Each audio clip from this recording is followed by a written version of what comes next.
Well, thanks for visiting us this morning at KTALnews.com. I'm meteorologist Josh Marces with your Wednesday morning forecast update. Everybody waking up to what will be maybe the coldest morning of our winter so far, as temperatures are down to about 16, 17 degrees or so in most areas this morning. But after the cold morning, we'll begin thawing out a bit today. We've had three straight days with highs in the 30s. We'll be back in the 40s this afternoon, and then likely jumping back into the 50s for the foreseeable future. So we'll leave the Arctic air behind and kind of transition to what's going to be a wet and rainy pattern developing late in the weekend, and maybe that rainy pattern sticking around for much of next week as well. So we'll get to that rainfall in just a moment. But what a day. You can see the high pressure returning behind the snowfall yesterday that did drop 8 to 12 inches of snow, almost a foot of snow in New Orleans. Houston got buried in the snow as well, and high pressure just kind of trapping that cold air overhead for the next few hours here. So you can see your temperatures here down to 15 in Marshall this morning, Shreveport at 18 degrees, and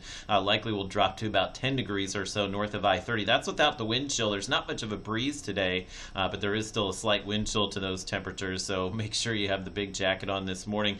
So cold at 8, we don't even have the temperature registering. We'll have to redo the graph here, but you can see we're back above freezing by about 10, 11 o'clock in the morning, and then we'll wind up in the 40s this afternoon, so 3 straight days in the 30s. We're back in the 40s today, so it will feel a little better this afternoon, but still cold, so you'll need the jacket, the long sleeves, and to be layered up today. You can see the highs between about 44 and 46 degrees this afternoon, and just a light breeze out there. The wind is returning to the south, which is interesting. Usually we get a south wind. It's a warming wind, but we have so much snow to the south of us that likely these temperatures are going to stay on the chilly side for another 24 hours or so. Later tonight, lows again in the low to mid 20s, so not quite as cold tonight, but still a very cold night by our standards here in the Arklatex. And you can see the high temperatures will eventually settle back to near average over the weekend here, but we have another cold front coming in Sunday, Monday, and that's the one that is going to give us a decent chance of some rain, and in fact it could be some heavy rain beginning late in the weekend. So here's a look at the pattern. We'll take you through the next week or so. Robbins Toyota Futurecast will show you another dry cold front coming through on Thursday, so that's what's going to keep these morning temperatures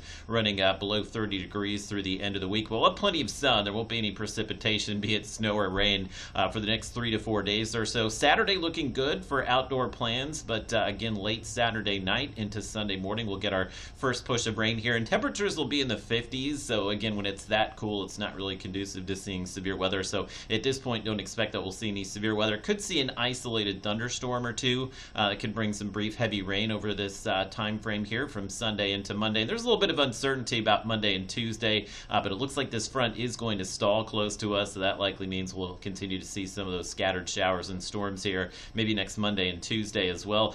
Latest run of the Weather Prediction Center's models this morning, they're showing a good 2 to 3 inches of rain, I-20 and southward here, maybe 1 inch or so for the northern Arklatex. Obviously, this will come into better focus, but this just takes into account the rain through early next week, and I think late next week we're probably going to continue to see the rainfall here. So I think over the next 7 to 10 days, probably we'll see a lot of areas upwards of 3 inches of rain or so. So the Arctic air is out. We're just back to just kind of cool, wet January, which is what we typically see here. Overnight lows will be below freezing for the rest of the week, but once we hit the rainy pattern, you can see the lows likely in the 30s and 40s. So no winter weather here, and we'll kind of have those mild January temperatures taking over with the rain late in the weekend.